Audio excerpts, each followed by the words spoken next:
Assalamualaikum warahmatullahi wabarakatuh. Bismillahirrahmanirrahim. Alhamdulillahilladzi arsala rasulahu bil huda wa dinil haqq liyuzhirahu 'ala ad-dini kullihi walau karihal musyrikun. Asyhadu an la ilaha illallah wahdahu la syarika lah wa asyhadu anna sayyidana Muhammadan 'abduhu wa rasuluh. Allahumma salli wa sallim mubarik ala Muhammad wa ala alihi wa sahbihi ajma'in. Wa qala rabbi shrah li sadri wa yassir li amri wa hlul 'uqdatam min lisani yafqahu qawli. Subhanaka la ilma lana illa ma 'allamtana innaka antal alimul hakim. Wala hawla wala quwwata illa billahil aliyyil azim. Rabbi yassir wa la tu'assir, Rabbi tammim bil khair. Allahumma ja'alna minal ladhina yastami'una al-qawla fayattabi'una ahsanah. Amin ya rabbal alamin, walhamdulillahi rabbil alamin. Wa qala Allah ta'ala a'udzu billahi minasy syaithanir rajim. Wa'budullaha wa la tusyriku bihi syai'a wa bil walidaini ihsana wa bidzil qurba wal yatama wal masakin wal jari dzil qurba wal jari al junubi was sahibi bil jambi wa bis sabil wa ma malakat aymanukum. An-Nisa ayat 36. Dan hendaklah kamu beribadah kepada Allah dan janganlah kamu mempersekutukannya dengan sesuatu apa jua. Dan hendaklah kamu berbuat baik kepada kedua ibu bapa dan kaum kerabat, anak-anak yatim, orang-orang miskin, dan jiran tetangga yang dekat dan jiran tetangga yang jauh, dan rakan sejawat dan orang-orang musafir yang terlantar, dan juga hamba sahaya yang kamu miliki. Sadaqallahul azim. Yang saya mulakan ngurusi dan jawatan kuasa Surau Darussalam, Imam serta Bilal, tuan-tuan, puan-puan, hadirin hadirat tetamu Allah sekalian, bersyukur kita pada malam ini kita masih berada di dalam situasi rumah Allah Subhanahu wa taala, dalam keadaan kita sebagaimana yang Allah suruh supaya kita beribadah kepada Allah, maka kita tetap istiqamah beribadah kepada Allah. Lebih-lebih lagi setelah kita melepasi Ramadan, ya, kita telah habis berpuasa Ramadan dengan puasa di siang hari, dengan bertarawih, dengan tadarrus, dengan tazkirah, ya, dengan qiyamul lail, dan berbagai-bagai ibadah, sedekah dan sebagainya, zakat fitrah. Maka mudah-mudahan takwa yang Allah nak kita capai itu kita dapat capai. Ya, la'allakum tattaqun, itulah natijahnya keberhasilan daripada puasa sebulan. Terbukti dengan istiqamahnya kita terus beribadah walaupun apa bulan sekalipun, terutama kita masih berada dalam bulan Syawal ini, masih disunatkan kepada kita bagi mereka yang belum lagi menghabiskan puasa sunat 6 Syawal, maka mereka berpeluang. Hari ini baru 15, masuk malam 16 hari ni, malam ni, ya, 15 Syawal, ya, 14 hari bulan April, ya, bersamaan dengan 15 Syawal. Ada 15 lagi lebih kurang untuk kita menghabiskan puasa Syawal, kerana Nabi sebut dalam hadis yang sahih, man sama ramadana thumma atba'ahu sittan min Syawal kana kasiyamid dahr. Sesiapa yang puasa Ramadan diikuti 6 Syawal, maka seolah dia berpuasa setahun. Ya. Kerana ibadah kita Allah gandakan dia 10 kali ganda, tuan-tuan. Man jaa bil hasanati falahu asyru amsalihha. Sesiapa yang mendatangi satu kebajikan diganda dengan 10, ya 10 kali ganda. Benar apa yang disebut itu. Maka samalah dengan hadis Nabi. Tidak membacalah seorang itu alif lam mim, melainkan alifnya 10, lam 10 pahala, mim 10 pahala. Ya, itulah Allah Subhanahu Wa Taala sayang kepada kita, tuan-tuan. Allah sayang sungguh kepada hamba-Nya, terutama orang mukmin, ya, orang beriman. Allah sayang.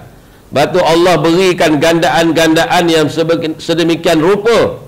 Allah gandakan dengan 10 kali ganda. Allah gandakan dengan 70 kali ganda bulan Ramadan. Allah gandakan dengan 1000 bulan, 83 tahun lebih. Apa sebab tu? Allah Ta'ala nak masukkan kita dalam syurga. Allah tak nak benarkan kita masuk dalam neraka. Tetapi oleh kerana kadang-kadang manusia dia tak suka masuk syurga, maka dia ingin masuk neraka. Allah kata biarkan dia nak masuk neraka. Aku bagi kelebihan-kelebihan tertentu, dia tak berjaya mencapainya, dia tak berusaha, maka rugi dia. Ya, insya-Allah tuan-tuan, kita dapat capai. Bagi orang yang siapa-siapa yang belum lagi habis 6 Syawal tu, maka dia boleh start minggu ni ke minggu depan ke. Ya, siapa yang dah habis, alhamdulillah, tahniah kepada tuan-tuan, tercapai pahala puasa setahun. Puasa setahun 360 hari. Kita puasa 35 hari ke 36 hari, menyamai 360 hari, kerana ganda 10. Itulah kelebihan yang Nabi SAW telah janji kepada kita. Maka rebutlah peluang, tuan-tuan. Mudah-mudahan puasa yang kita buat bulan Ramadan itu puasa terbaik. Kita tambah lagi dengan kelebihan Syawal. Ya, di samping kita hari ni di tanah air kita Malaysia ni kan, kita puasa sebulan, beraya pun sebulan. Ya, beraya sehari je. Ya, raya kita sehari je, tuan-tuan, 1 Syawal. Namun sebagaimana yang tuan-tuan dengar dalam khutbah itulah, bahawa hubungan kita merapatkan silaturahim sesuai dengan apa yang kita akan sebut dalam hadis yang kita bicarakan ini. Ya, tajuk kita berbakti ibu bapa, termasuklah silaturahim. Ya, kita buat rumah terbuka, kita buat jamuan, kita buat apa-apa program, ya, ramai-ramai itu untuk apa? Untuk silaturahim, untuk hubungan kasih sayang, mengeratkan. Ya, kita buat apa-apa majlis keramaian untuk panggil orang makan, tidak ada lain bukan nak menunjuk kepada orang aku duit banyak. Ya, bukan nak menunjuk kepada orang aku ni ahli kebajikan, tidak. Kenapa? Tidak ada lain melainkan untuk semangat kasih sayang, silaturahim, mahabbah antara kita. Ya, itulah tuan-tuan. Malam ini kita sambung hadis yang saya baca pada malam tazkirah dulu. Ya, saya baca satu hadis, ya, berkaitan dengan kasih sayang kepada ibu, taat kepada ibu walaupun dia bukan Islam. Kita dah habis. Hari ini 157. Qala al-mu'allif wa an Zainab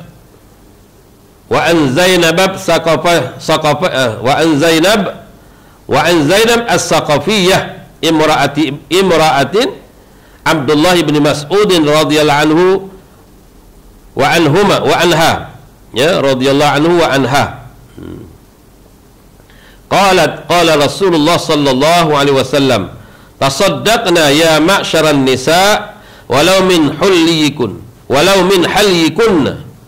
Qalat faraja'tu ila Abdullah bin Mas'ud faqultu innaka rajulun khafifun zatil yadi wa inna Rasulullah sallallahu alaihi wasallam qad amarna bis sadaqah fa'tihi fas'alhu fa in kana dhalika yajzi'u anni wa illa sarraqtuha ila ghairikum. Faqala Abdullah baliktihi balik tihi, kata Abdullah, anti fantalaqtu fa idza imra'atun minal ansari bibabi Rasulillah sallallahu alaihi wasallam hajatuha, wa kana Rasulullah sallallahu alaihi wasallam qad ulqiyat alaihi al-mahabah fa kharaja alaina Bilal fa qulna lah i'ti Rasulullah sallallahu alaihi wasallam fa akhbirhu bi anna imra'ataini bil babi tas'alanika ay juzi'u sadaqah anhuma ala azwajihima wa ala itamin fi hujurihima wala tukhbirhu man nahnu. Fadakhala Bilalun ala Rasulillah sallallahu alaihi wasallam fas'alahu faqala lahu Rasulullah sallallahu alaihi wasallam man huma, qala imra'atun minal ansari wa Zainab, faqala lahu Rasulullah sallallahu alaihi wasallam ayu zayanib qala imra'atun Abdullah ay Abdullah ibn Mas'ud, faqala Rasulullah sallallahu alaihi wasallam lahuma ajrani, lahuma ajrani, ajrul qarabah wa ajrus sadaqah.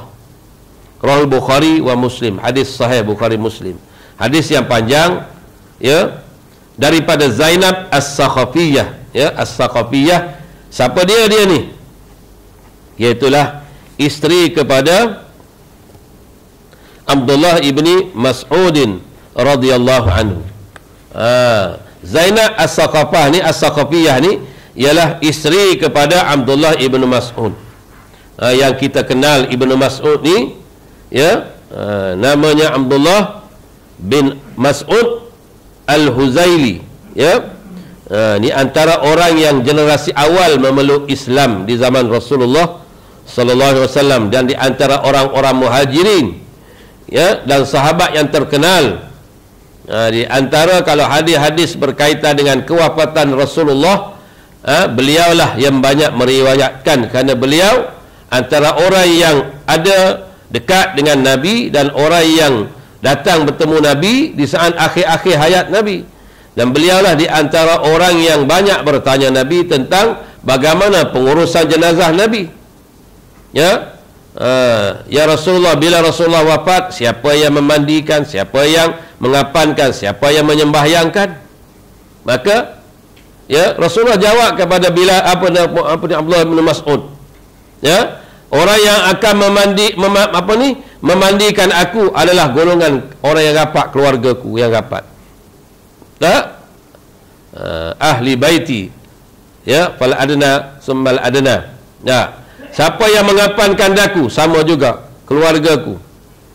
Siapa yang menyembahyangkan daku, yang menyembahyangkan aku, iaitulah pertama, setelah kamu mandi, kamu kapankan daku, biarkan aku seketika, kerana Allah dan para malaikat turun menyembahyangkan jenazahku, kata Nabi. Dan selepas itu barulah kamu sembahyang. Dan dengan apa dikapankan jenazahmu ya Rasulullah? Dengan kain daripada Yaman, Sana'a, Yaman. Kain dibuat di Yaman. Rasulullah wasiat begitu. Dengan apa nak dikapankan? Dengan kain koton, kain apa? Kain daripada Yaman. Sebab tu antara, kalau kita buka dalam kitab kan, naklah kita kapankan jenazah dengan sebaik-baik kain lah. Kain yang orang kata yang bagus, kan? Dan elokkan kapanan itu, jangan main cincai-cincai, kerana dia akan berdepan dengan orang-orang yang lain yang telah mati. Termasuklah kebumikan dia di mana? Dekat dengan orang-orang yang soleh, kubur orang yang soleh. Jangan sebarangan kebumikan jenazah itu di tempat-tempat orang yang fasik, orang yang ahli maksiat. Kerana dia ada gangguan. Tu sebab tu ada dalam kitab, terbuka dalam kitab At-Tazkirah Imam Al-Qurtubi, ada dan macam-macam tentang bagaimana para ulama dia suruh kapankan jenazah mereka tempat-tempat orang yang soleh, yang baik-baik, berjiran dengan orang yang baik. Macam kita hidup atas dunia, kita nak berjiran dengan orang yang soleh, yang baik, ya. Walaupun ada setengah orang dia tak suka duduk dengan orang yang baik, orang soleh, yang duduk orang yang selain daripada mereka itu. Dan di antaranya Ibnu Mas'ud ni, Abdullah bin Mas'ud, orang yang turut sama berhijrah ke Habasyah dan ke Madinah.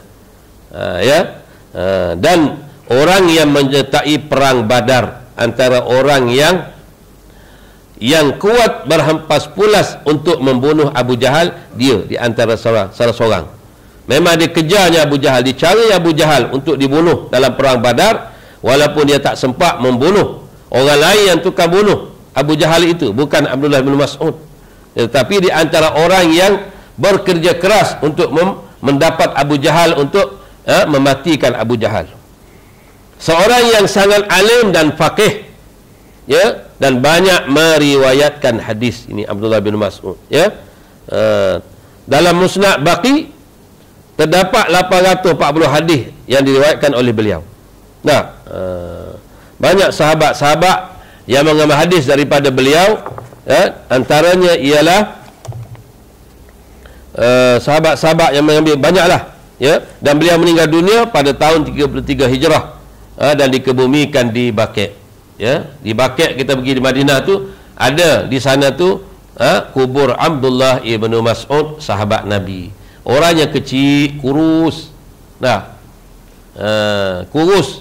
Kalau angin laju tiup, dia boleh rebah. Kurus dia ni, melampau kot. Betih dia macam lengan kita kot. Macam lengan orang yang besar lengan, kan. Macam tu dicerita dalam riwayat. Dia pernah dia berjalan, angin bertiup, jatuh.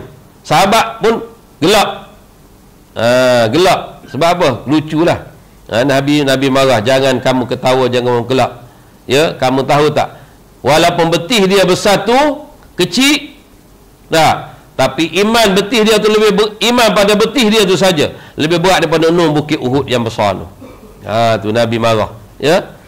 Jadi nak sebutnya ini kehebatan Abdullah bin Mas'ud. Jadi isteri dia lah namanya Zainab As-Saqafiyah. Zainab As-Saqafiyah, imra'atun Abdullah bin Mas'ud, isteri kepada Abdullah bin Mas'ud. Anhu wa anha. Dia kata apa? Sabda Rasulullah sallallahu alaihi wasallam, wahai kaum wanita. Ya. Ni daripada Zainab ni. Mungkin Zainab ni dia meriwayatkan hadis ni lah, isteri kepada Abdullah bin Mas'ud.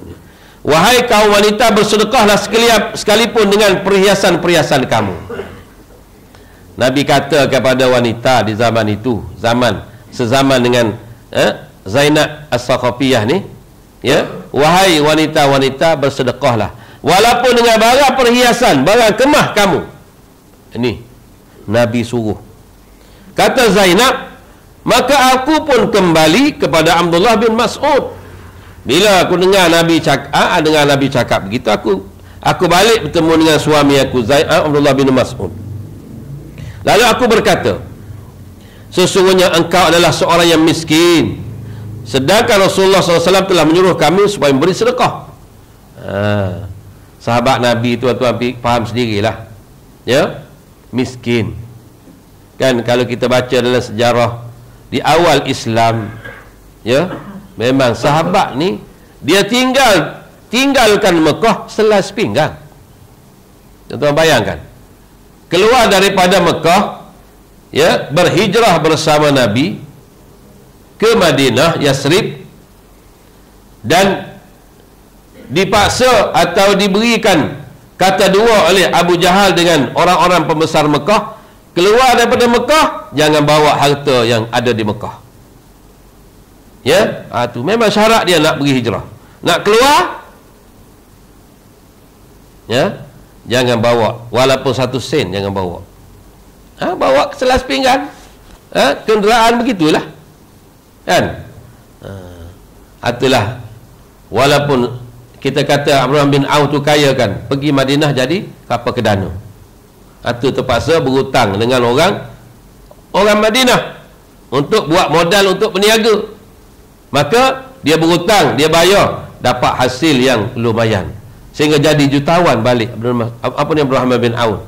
Pandai, hebat dah Abdurrahman, kita tak tahu apa rahsia dia. Ya, cerdiknya, rajinnya, memang dia rajin. Ya, seorang yang pakar dalam perniagaan. Bayangkan harta dia yang dia impak fi sabilillah tu banyak, tuan-tuan. Banyak. Saya tak apa dia, saya ada satu buku tu saya baca, saya tak beli. Ya, orang buat kajian tentang harta yang dia nafkahkan, diinfakkan oleh Abdurrahman bin Auf tu dinilai dengan harta pada hari ini, saya ingat berapa juta, bukan bilion. Saya masa tu tak teringin nak beli, jadi tak belilah. Lepas tu nak cari pula tak ada kat mana. Saya tengok dekat pameran buku, ya, bukan kedai buku di Shah Alam masa tu. Ya, dia ada orang buat kajian. Ya, tu. Jadi hilang ilmu lah. Dah baca, takkan nak baca. Dia bungkus buku tu kan, tengok dia punya tajuk je lah kan. Buku mahal-mahal kan dia tak bagi kita baca, dia bungkus kan.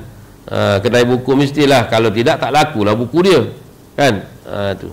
Jadi menyebabkan para sahabat dimiskin, yang kaya pun jadi miskin, harta benda tinggal, rumah tangga tinggal, ya, segala-gala, kebun anggur, kebun kurma tinggal. Sebab itulah berlaku perang Badar. Rasulullah nak pintas, nak ambil harta orang Mekah pergi berniaga ke Syam. Tengah jalan Rasulullah nak sekat, nak ambil harta dia balik. Bukan tujuan nak perang, tapi akhirnya berlaku perang. Berlakunya perang Badar. Sebab apa? Orang Mekah ni sombong. Akhirnya Rasulullah nak sekat, akhirnya dia minta pertolongan Abu Jahal, bantuan daripada Mekah, maka hantar lagi bala tentera tambahan, maka berlakulah perang Badar. Ya, 1,200 orang lawan 300 orang lebih. Walaupun sikit, dengan bantuan Allah, ya, menang tentera Islam dengan bantuan malaikat, 1000 malaikat. Ya, Allah turunkan daripada langit, memancung leher-leher, ya, musyrikin Mekah. Dan inilah yang kita mohon, supaya Allah Ta'ala hantar bala tenteranya. Ya, dengan sebab itulah kita kena doa sentiasa, kunut dan sebagainya kepada sahabat kita, saudara kita di Palestin. Allah pernah hancurkan tentera bergajah, Allah pernah hancurkan Firaun, Allah pernah hancurkan Namrud dengan seekor nyamuk, mati Namrud yang mengaku Tuhan. Firaun, ya, dengan air laut tenggelam, habis, lemah, mati. Ya, tentera bergajah bawa gajah kan, dengan burung ababil, batu besar-besar, kelingking je, mati habis gajah orang. Begitulah dalam perang Badar, 1000 lebih, mana lawan 1,300 lah, 1000 malaikat campur 313, 314, lawan 1,200 lebih tu, lebih kurang lah. Jadi samalah. Ya, dan tentera malaikat ni tengok tak nampak, tengok tergolek, tengok tergolek. Itu yang kita nak, biar Allah hantarkan tentera daripada langit merupakan malaikat untuk hancurkan Yahudi Zionis Israel yang membunuh umat Islam di Palestin, tuan-tuan. Ya, sebab benda ni pernah berlaku. Kita nak Allah ulang sekali lagi, ya Allah. Hantarkan bala tenteramu, menerkam, hantarkan anjing-anjingmu menerkam di atas batang tengkuk, batang leher mereka tu. Ya, tu. Lalu kata dia, kata Zainab, bila dia kata Nabi suruh bersedekah dengan barang perhiasan, ya, Zainab kata, aku kembali kepada Abdullah bin Mas'ud, lalu aku berkata, sesungguhnya engkau adalah seorang yang miskin, sedangkan Rasulullah SAW telah menyuruh kami supaya memberi sedekah. Ya, kita ni, abang ni, Ibn Mas'ud, kalau kita bahasa kita abang lah, ya, abang ni orang miskin, ya, saya ni adalah perhiasan, tapi kalau saya beri ke orang lain, abang abang yang miskin, sepatutnya saya beri kepada abang. Mana begitulah. Bahasanya tak? Maka pergilah engkau bertanya kepada Rasulullah SAW. Cuba pergi tanya sekali lagi Rasulullah. Macam mana Rasulullah? Nah, suami saya ni Ibnu Mas'ud ni miskin. Rasulullah SAW bersedekah ke orang lain. Tak? Tanya apa? Pergi, wahai abang, pergilah tanya. Ya? Tanya Rasulullah, macam mana ni? Sekiranya memada bagiku, aku berikan sedekah kepada engkau. Abang ni miskin. Boleh tak jadi sedekah juga ke kalau saya beri sedekah saya ke abang? Abang miskin, abang tak ada duit. Tak?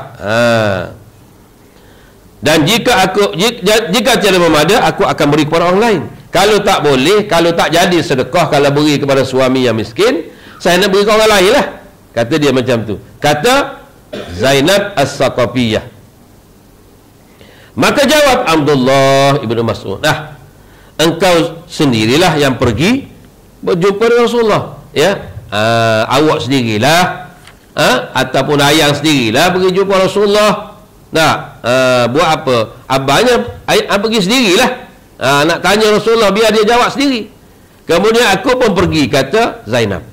Bila sampai aku dapati seorang perempuan Ansar berada di hadapan pintu rumah Rasulullah sallallahu alaihi wasallam, punya hajat yang sama dengan hajatku. Datang-datang rumah Rasulullah, ada orang perempuan lain seorang lagi. Tak? Tujuan dia pun sama juga, nak berjumpa Rasulullah, nak tanya benda yang sama.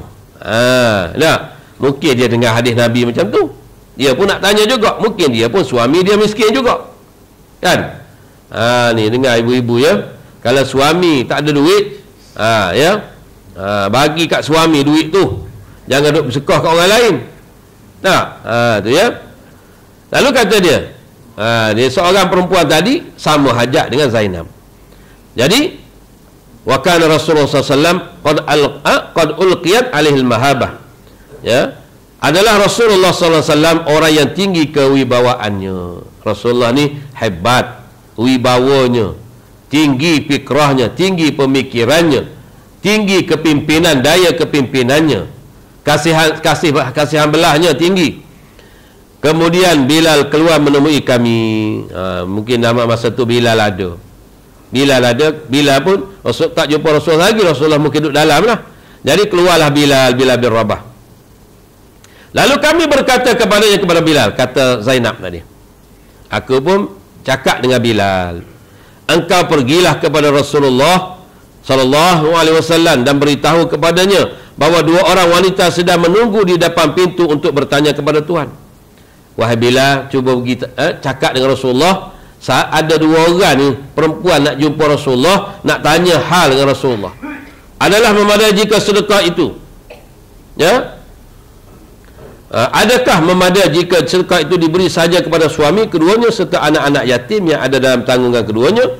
Ya, jangan beritahu Rasulullah siapa kami sebenarnya. Tolong tanya soalan dia yang saya nak tanyanya, ya, macam mana? Adakah memadai, boleh jadi pahala sedekah, ya, kalau kita beri kepada suami kita, kata Zainab tadi, ataupun beri kepada anak-anak yatim dalam tanggungan kita, ataupun anak-anak kita lah dalam tanggungjawab kita. Ya, jangan bagi tahu siapa yang datang bertanya ni, rahsiakanlah kami ni, kata Zainab.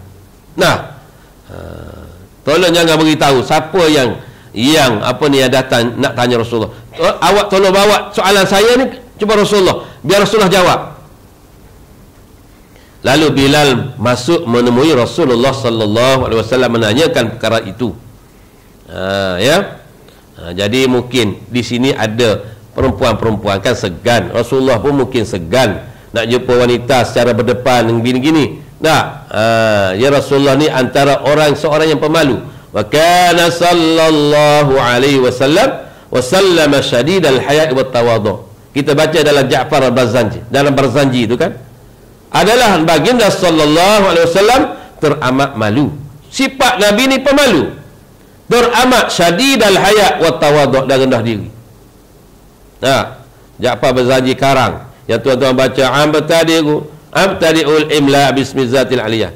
Boleh ke orang belah-belah apa ni, mana sejangkang sahabat pernah mana ngam tadi dulu ngimlak, dia kata gitu tak, bismillatin ngaliyah, dia kata dah. Macam mana dia boleh baca begitu? Bukan nak hina, tapi ada tak? Mungkin dia penyepelak terpekat kan. Kita baca abtadiul imla, dia ngam tadi dulu ngimlak, dia baca macam orang sengau gitu dah. Nah, tak jadi dia nak baca dah. Itu saja je nak beritahu. Bukan ada pun, jarang-jarang berlaku dah. Ya. Jadi ada dalam kitab tu menyatakan bahawa ya Rasulullah seorang pemalu. Jadi maka Zainab tadi mengirimkan hajat kepada Bilal. Maka Bilal pun masuk bertemu dengan Nabi sallallahu alaihi wasallam. Lalu Rasulullah sallallahu alaihi wasallam pun bertanya, Rasulullah tanya, siapakah mereka itu? Ya, bila cerita tentang hajat atau soalan wanita tu, Rasulullah bertanya, siapa mereka dua orang tu? Jawab, bila seorang perempuan daripada Ansar dan seorang lagi Zainab. Lalu bila pun jawab, seorang golongan orang Madinah ni, Ansar ni orang Madinah lah, wanita daripada Madinah. Seorang lagi Zainab, nama dia Zainab. Rasulullah bertanya lagi, Zainab yang mana satu? Rasulullah nak pasti lagi, Zainab yang mana satu? Zainab hak mana? Kata Bilal, isteri Abdullah. Zainab isteri, ya, zaujah kepada Abdullah bin Mas'ud. Rasulullah kenal lah sahabat dia. Rasulullah SAW bersabda, bila Rasulullah kenal pasti seorang orang Ansar, orang Madinah, seorang lagi Zainab ni isteri Abdullah ni orang Muhajirin. Jadi Rasulullah dapat tahu bahawa seorang orang Ansar, seorang Zainab isteri kepada Abdullah. Rasul tanya tu. Lalu Rasulullah pun bersabda jawab, mereka memperolehi dua pahala, iaitu pahala kerana kerabat dan pahala kerana bersedekah. Dua pahala ibu-ibu. Ya, kita bagi duit kepada suami itu, bila suami kita tak ada duit, ya, bukan buat ada duit sebab buat joli, tidak. Apatah lagi kalau bagi duit untuk dia cari isteri lagi besar pahala. Minta maaf nak sebut, memang besar pahala, confirm, jamin syurga.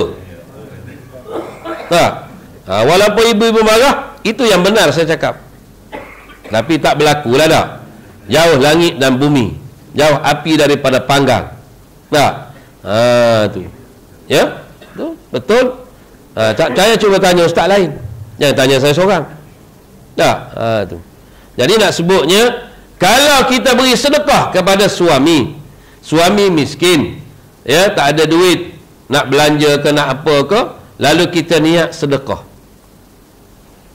suami ke, adik-beradik ke, tanggungjawab yang anak cucu kita ke, jiran kita ke, dapat dua. Satu hak kerabat, satu hak sedekah. Pahala kerabat, pahala sedekah, dua. Kalau kita beri ke orang lain, dapat pahala sedekah saja. Itulah nak cerita bagaimana hebatnya sedekah kepada orang dekat. Kaum kerabat kita, ya.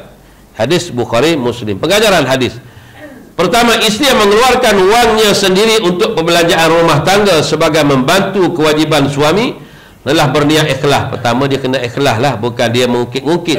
Tanda tak ikhlas, dia ungkit balik. Dia beri bulan lepas, bulan ni ungkit dah. Itu tak ikhlas. Apa saja, kita pun orang luar ke. Sebab tu kan Allah sebut dalam Quran, la tubtilu sadaqatikum bil manni wal adha. Jangan kamu batalkan pahala sedekah kamu dengan ungkit dan perkataan yang menyakiti orang tu. Dia ungkit macam mana? Ya, ungkit, aku beri tu, ingat aku beri tu. Ataupun dia kata, kalau aku tak beri dulu, tak tolong dulu, lapar, bunuh dah dia. Tu memang mengukit lah tu. Jangan, ya, Allah marah. Kita telah batalkan pahala yang banyak tu, kosong. Kalladhi yunfiqu malahu ri'a'an nas, sebagaimana orang yang menafkah, ya, harta dia, lalu dia menunjuk kepada orang, sama juga pahala dengan orang beri dengan mungkin. Tu, ya. Dalam dia berniat ikhlas dan redha, kerana dengan itu ia akan memperolehi dua pahala, iaitu kerana merapatkan hubungan silaturahim dan pahala sedekah. Dua pahala. Ingat ibu-ibu ya. InsyaAllah. Jadi suami janganlah duk minta. Nah, kalau dia bagi, bagilah. Dia tak bagi, nak jangan minta lah. Sebab tanggungjawab kita. Ya. Tapi kalau boleh, kalau tak bagi, kalau tak minta pun bagi. Tak. Dia tengok ni suami ni memang ni tak ada duit ni, tak pergi ke minum teh dia pagi ni. Betul tak? Ni memusim pusing rumah ni. Siapa? Ketagih nak minum teh tarik tak? Dia pun holo lah, ambil lah RM10 dia kata. Tak? Dia pun pergi, alhamdulillah dapat 2 pahala. Kan? Tu.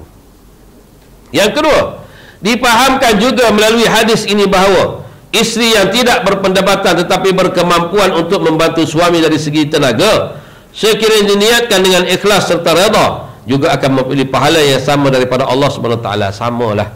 Ya. Kalau sekiranya duit tak ada tapi tenaga kita tenaga kuat, kita boleh tolong suami bercucuk tanam, berkebun dan macam-macam untuk bantu suami kita dapat hasil, maka itu juga dapat 2 pahala juga. Ya. Bukan duit saja, tenaga pun sama.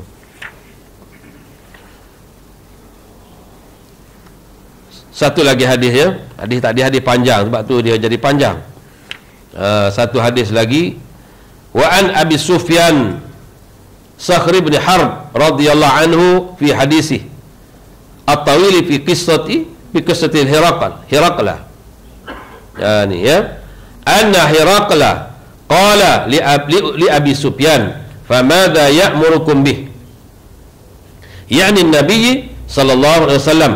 Qala qultu yaqulu u'budu wahdah wa la tusyriku bi syai'a watruku ma yaqulu aba'ukum wa ya'muruna bis salah was-sadaqu was-sidqi wal afafi was-sidqi wal afafi was-silah was-silati. Muttafaqun alaih. Ini hadis daripada Abu Sufyan. Abu Sufyan itu gelaran Abu Sufyan.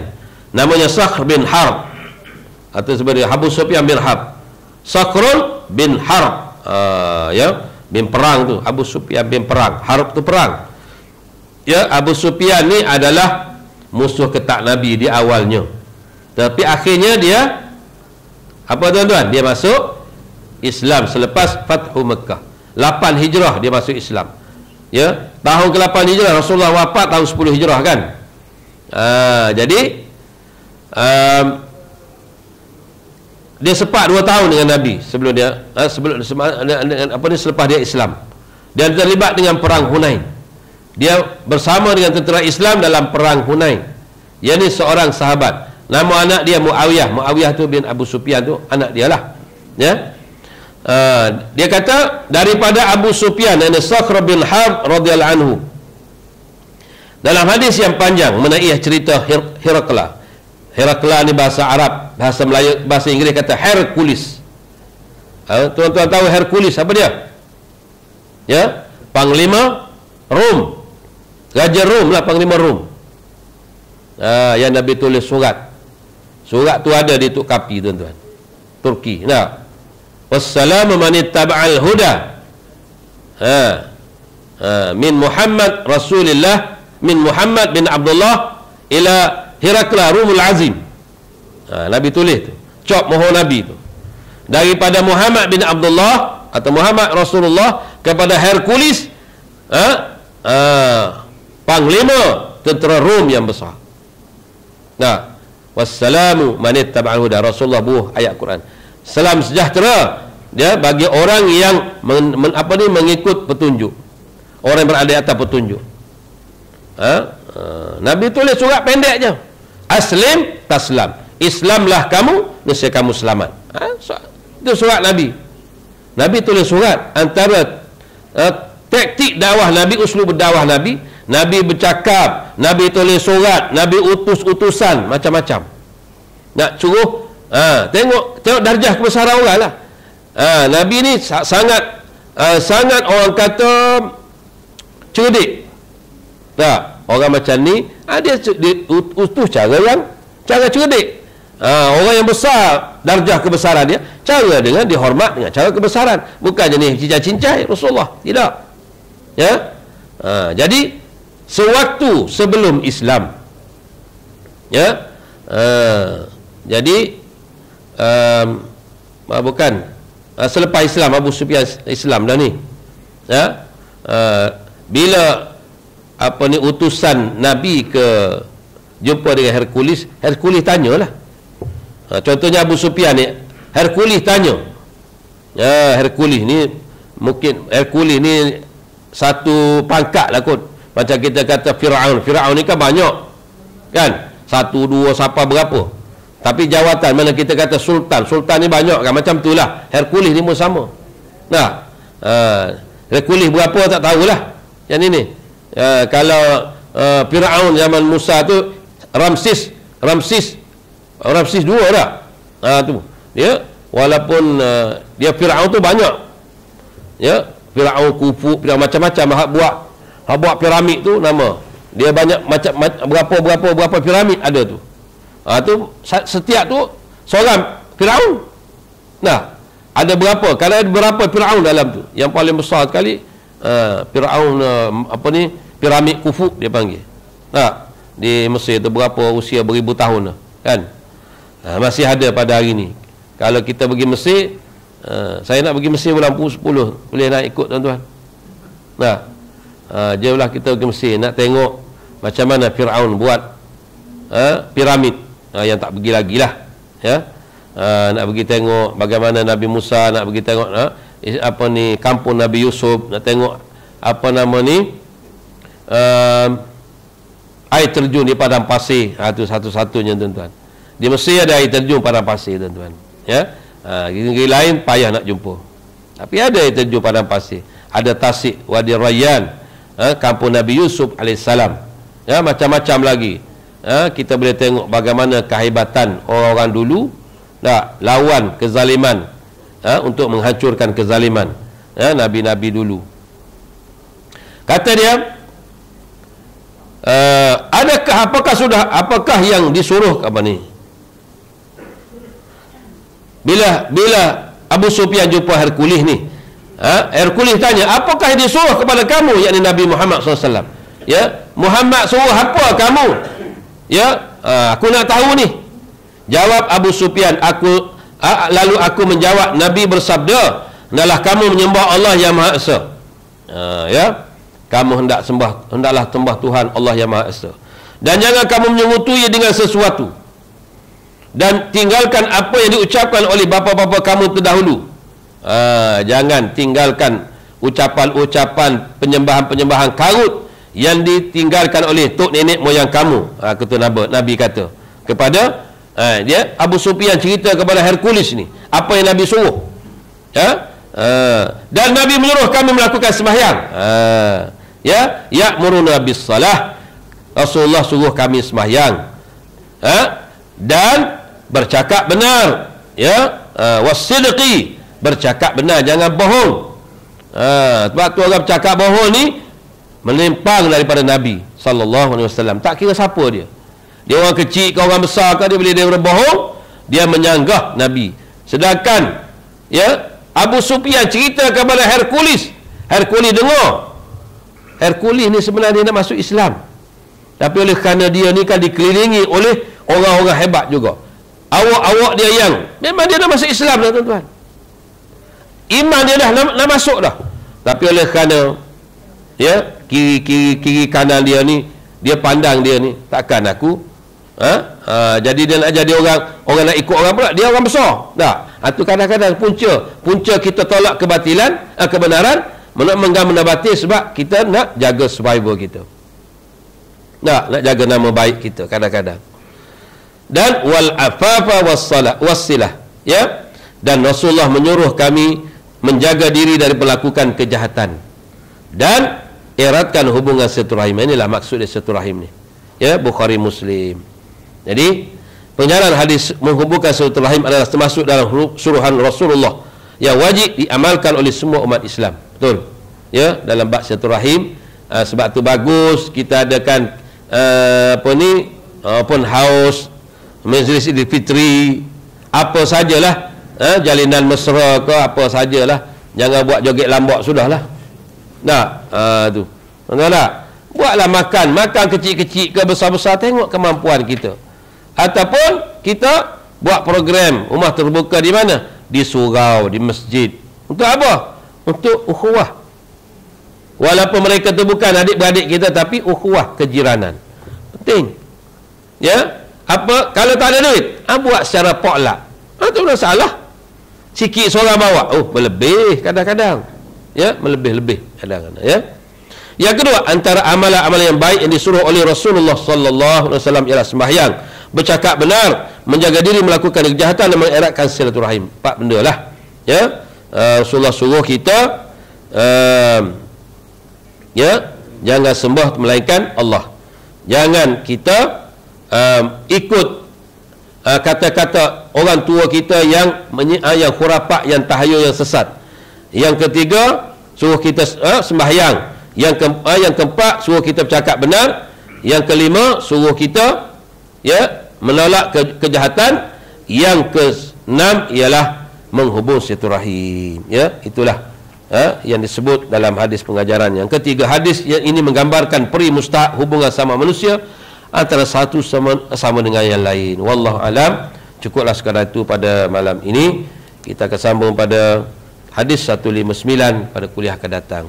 Ada soalan, kalau nak tanya boleh.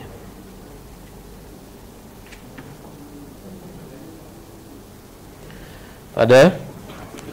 Kalau tak ada, cukuplah sekadar itu. Saya mengucapkan selamat menyambut Aidil Fitri, maaf zahir batin minal aidi wal faizin, dengan harapan semoga Allah Ta'ala menerima segala amal kita di bulan Ramadan, dan Allah mengekalkan istiqamah kepada diri kita dalam beribadah.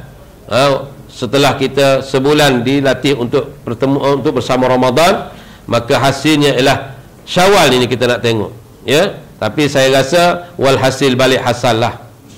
Nah, kalau sebelum Ramadan 15 orang, selepas Ramadan pun 15 juga. Nah, biasalah begitu. Dah, kalau bulan Ramadan tu penuh, malam mula-mula masya-Allah. Nah, orang perempuan kadang-kadang kena sembahyang kat luar tu. Nah, paksa berkorban. Dah kali malam 10 habis dah. Perempuan naik atas pula dah. Nah, itulah. Dan sekarang ni Syawal balik asal pula. Tak ada dah. Hak ramai-ramai dulu tak tahulah pergi ke mana, balik kampung ke mana tak tahulah. Ya. Itulah ya. Mohon maaf di atas kesilapan, kekasaran. InsyaAllah kita jumpa lagi berhadapan. Semoga Allah Ta'ala memberkati semua kita dan merahmati kita dan mengampun dosa kita, mengangkat darjat kita di sisinya. Dan ramai juga saya dengar berita di bulan Syawal ni, ramai yang telah kembali ke rahmatullah. Ya, kawan-kawan saya di surau-surau yang lain tu banyak. Saya dapat berita. Tapi kita alhamdulillah, Allah masih bagi nafas, nyawa, sihat kepada kita tuan-tuan. Syukur banyak-banyak. Dan kita doa semoga Ramadan menjemput lagi pada tahun hadapan kepada kita. Aqulu qouli hadza wa astaghfirullahal azim li wa lakum wa lisairil muslimin wal muslimat innahu ghafurur rahim. A'udzu billahi minasyaitonir rajim. Bismillahirrahmanirrahim. Alhamdulillahi Rabbil Alamin. Wassalatu wassalamu ala ashrafil anbiya wal mursalin wa ala alihi wa sahbihi ajma'in. Allahumma aftah lana futul arifin warzuqna fahman nabiyyin wa hifzal mursalin wa ilhamal malaikatil muqarrabin waj'al a'malana khalisatan liwajhikal karim birahmatika ya arhamar rahimin. Wa sallallahu ala sayyidina Muhammad wa ala alihi wa sahbihi ajma'in. Walhamdulillahi Rabbil Alamin. Taqabbalallahu minkum. Assalamualaikum warahmatullahi wabarakatuh.